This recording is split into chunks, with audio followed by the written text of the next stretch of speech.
Hallo, liebe Freunde, Bekannte und interessierte Zuschauer. Mein Name ist Jürgen und ich bin der schamanische Berater der spirituellen Regenbogengemeinschaft an Tour. Wie im letzten Video versprochen, möchte ich heute nochmal auf eine besondere Energie eingehen, die schöpferische Liebe in unserer Bewusstseinsebene repräsentiert. Und zwar geht es sich da insbesondere um den Mond. Wir wissen alle, wie der Mond sich Tag für Tag verändert, mit dem zunehmenden Mond und dem abnehmenden Mond. Aber in diesem Mond reflektiert sich eine ganz besondere Art von schöpferischer Liebe, eine Energie, die von den sogenannten ersten Wächtern ausgeht. Die ersten Wächter sind geistige Wesen, die sich außerhalb unseres Schöpfungssystems im freien Raum als geistiges Wesen zu ihrem Vorbild zum reinsten Licht hin entwickelt haben, mit all die extremen Versuchungen, die es in diesem freien Raum gibt. Und das zeichnet diesen geistigen Wesen im Besonderen aus, dass genau das ihnen gelungen ist.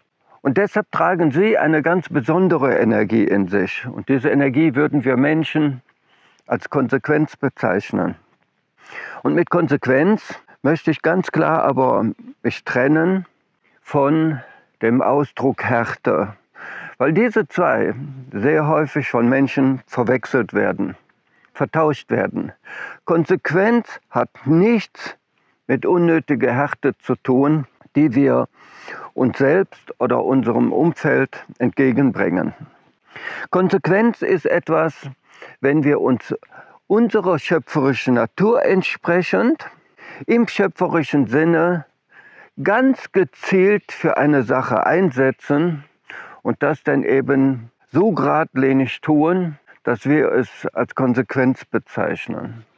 Diese Energie, diese reine Liebe, die sich in dem Mond ausdrückt, die soll uns mit dem ständigen Mondwechsel und der Mondzunahme und Abnahme auf etwas aufmerksam machen. Aufmerksam machen, dass wir so wie bei der Sonne mit dem Aufgehen im Zenit sich befinden und dem untergehenden Sonne, eine Vorbildfunktion dargestellt wird, sowohl bei der Sonne wie auch bei dem Mond.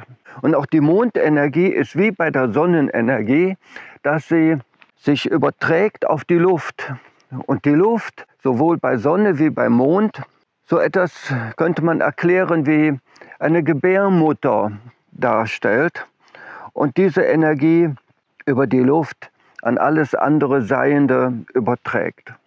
Eine Besonderheit mit dem zunehmenden Mond lässt es sich für den Menschen im Besonderen gut zum Ausdruck bringen, dass wir Zunahme stattfinden lassen, also Gewinn im geistigen Sinne. Das heißt, dass wir beim zunehmenden Mond im besonderen Maße schöpferisches Bewusstsein über unsere geistige Existenz erlangen können und bei dem abnehmenden Mond im besonderen Maße mit der Hilfe des Mondes all das von uns loslassen, was nicht zu unserer schöpferischen Natur gehört.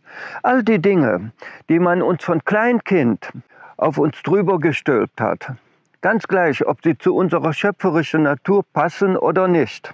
All dieses sogenannte anerzogene Ich oder auch dieses Ego, was wir entwickelt haben von Kleinkind an, lässt sich bei dem abnehmenden Mond im besonderen Maße loslassen, um Freiraum zu schaffen für den nächsten zunehmenden Mond, um dann wieder Bewusstseinserweiterung zu erlangen. Und so ist der Mond aufgeteilt, im abnehmenden Mond mit Dinge wegzugeben, damit Freiraum in unserem Verstand zu schaffen und diesen Freiraum beim zunehmenden Mond wieder erfüllen mit unserer schöpferischen Wahrheit, indem wir Bewusstsein darüber erlangen und sich über diese Bewusstwerdung unserer eigenen schöpferischen Natur, diese Energie sich in den frei gewordenen Gehirnzellen einnistet, um diese Energie dann in Demut, aber mit all dem nötigen Mut und Hoffnung in dieser materiellen Welt zu leben, sie darzustellen. Ich werde in dem nächsten Video eine Übung vorstellen, wo wir diese reine Liebe von dem Mond, aber eben auch von der Sonne aus dem letzten Video in besonderen Weise in unserem Körper aufnehmen können. Das ist eine Übung, die Menschen schon vor tausenden Jahren in Europa praktiziert haben, um eben auf diese Weise schöpferische Liebe, die vom Mond und von der Sonne in die Luft übertragen wurde und von der Luft auf alles andere Seiende übertragen wurde und somit eben mit dieser Übung bewusst durchzuführen, eben auch diese Energie in uns aufzunehmen und mit der Luft auf das Blut zu übertragen und so in jede einzelne Zelle zu übertragen. Sowohl die Sonnenenergie wie auch die Mondenergie. Wenn wir die damit bewusst arbeiten, haben wir die Möglichkeit, in unserem gesamten Organismus die Resonanzen zu verändern. Weil ein großes Problem von uns modernen Menschen ist es, dass wir in dieser zivilisierten Welt, die so schnelllebig ist und alles eigentlich ausgerichtet auf materiellen Zugewinn ist, dass wir von Kleinkind an automatisch in Resonanzen gezogen werden, die uns entfernen von unserem geistigen Ursprung. Und Tag für Tag diese Resonanz zu der Dunkelheit im Unterbewussten ständig zunimmt und wächst.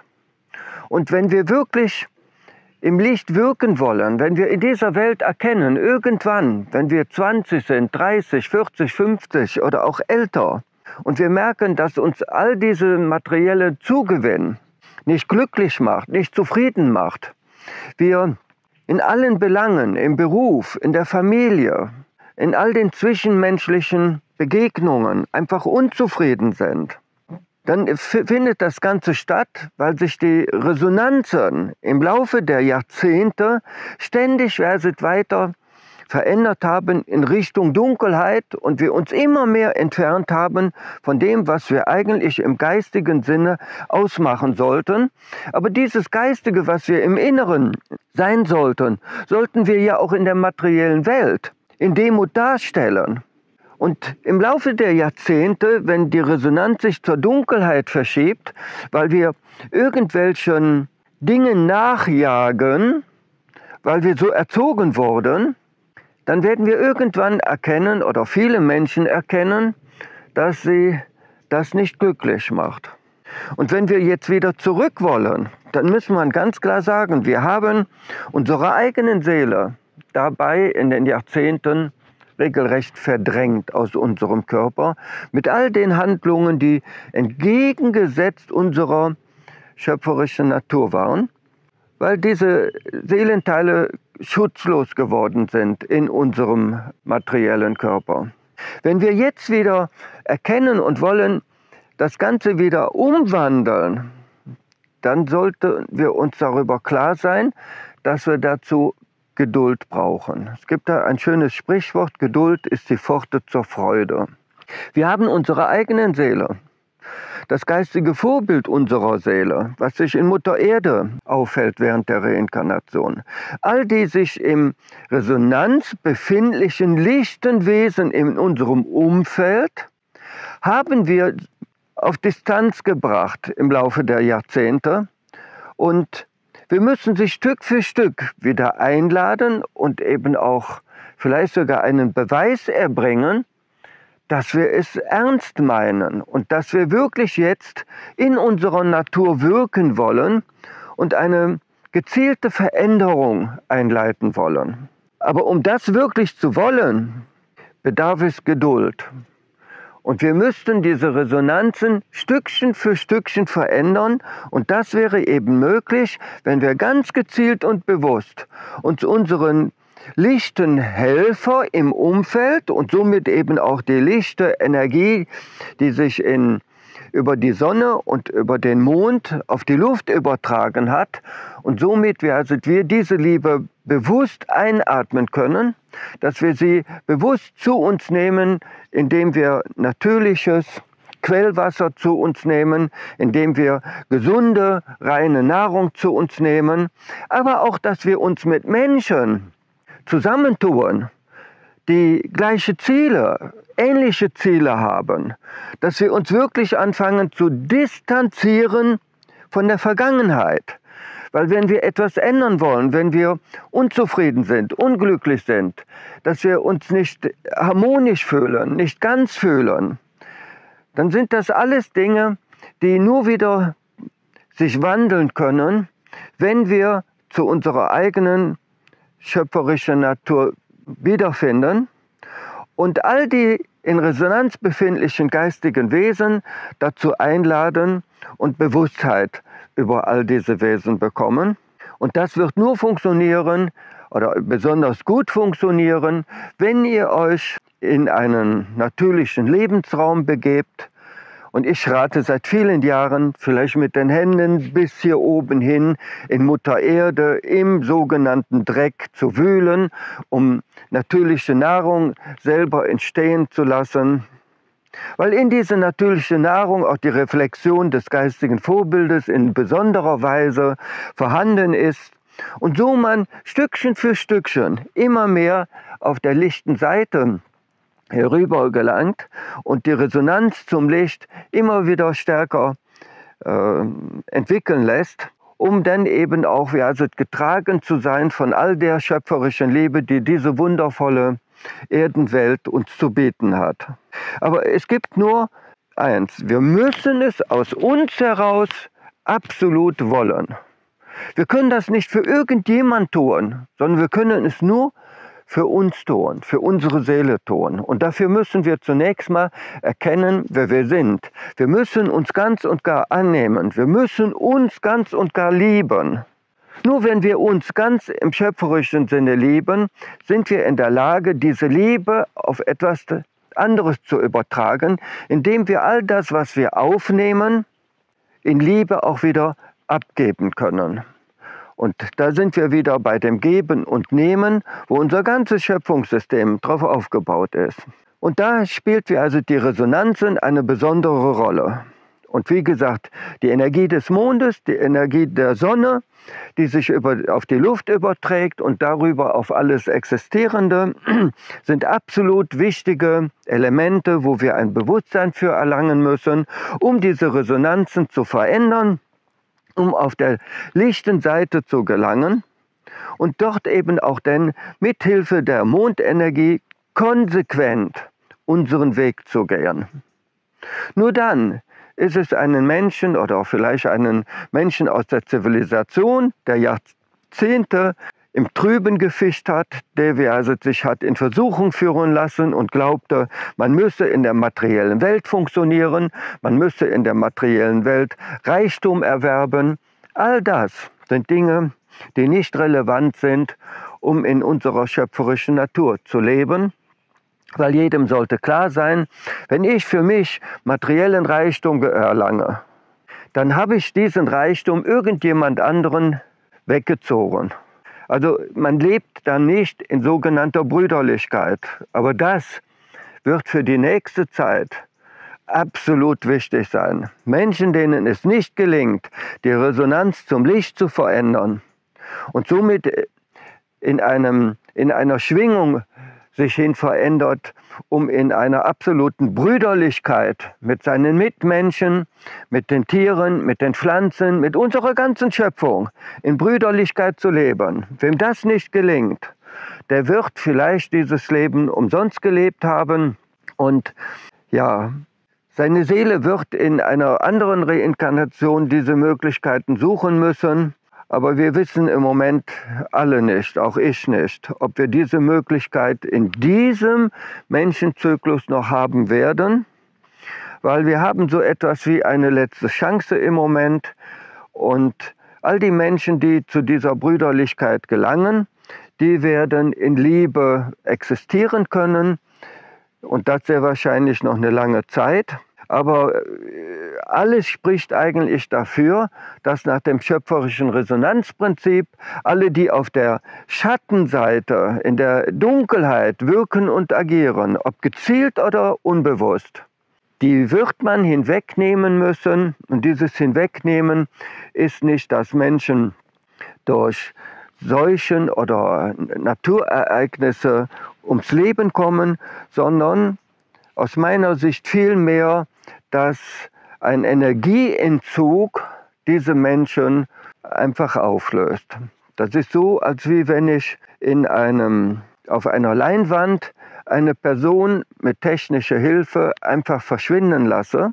Und diese Möglichkeit, da bin ich fest von überzeugt, hat schöpferische Liebe. Sie lässt diese Bewusstseinsebene so funktionieren, dass 8 Milliarden Menschen fest davon überzeugt sind, als materielles Wesen wirklich zu existieren. Aber das ist im Grunde genommen nichts anderes wie eine Illusion, wie ein Traum, wie all die Menschen, die wir in dem Nachttraum erleben und noch nie vorher gesehen haben und die nach diesem Traum meistens gänzlich verschwunden sind. Auf sehr ähnliche Weise wird auch vielleicht die Menschen verschwinden, denen es nicht gelingt, in ihrer eigenen schöpferischen Liebe zu leben, zu ruhen, zu wirken. Und deshalb ist es mir persönlich so wichtig, all die Informationen, all das schöpferische Bewusstsein, was ich in den letzten 30, 40 Jahren erlangt habe, aus mir heraus, nicht aus Seminaren oder irgendetwas dergleichen, sondern aus mir heraus.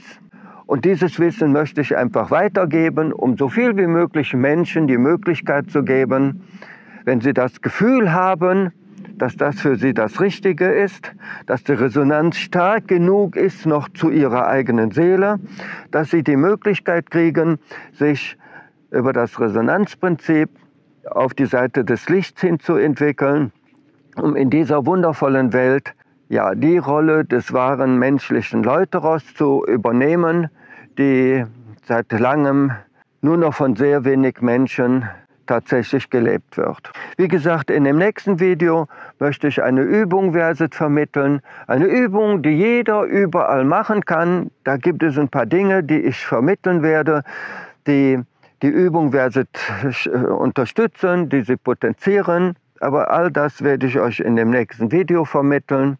Und ja, lasst das alles mal sinken, sacken in euch mit der reinen Liebe, die über die Sonne übertragen wird und von dem Mond übertragen wird auf die Luft, und wieso wie Resonanzen sich verändern können und man zu seiner eigenen schöpferischen Wahrheit gelangen kann. Liebe Freunde und Bekannte und interessierte Zuschauer, ich möchte noch auf eins hinweisen. Wenn es Personen gibt, die zu einer bestimmten Sache eine Frage haben, könnt ihr diese gerne als E-Mail zu den Sprebus kommen lassen und man wird mir das weiterleiten, und ich würde über solche Dinge, die allgemein interessant sind, eben auch ein Video entstehen lassen, um damit vielleicht bestimmte Dinge, die vielleicht nicht so verständlich waren, die ich vielleicht nicht so rüberbringen konnte, dass sie allgemein verstanden wurden, um gewisse Dinge vielleicht nochmal zu vertiefen, zu erweitern, um damit mehr Klarheit und Möglichkeiten zur Bewusstwerdung stattfinden könnte. Für heute sage ich ciao, ciao, mit Liebe im Herzen, euer Jürgen.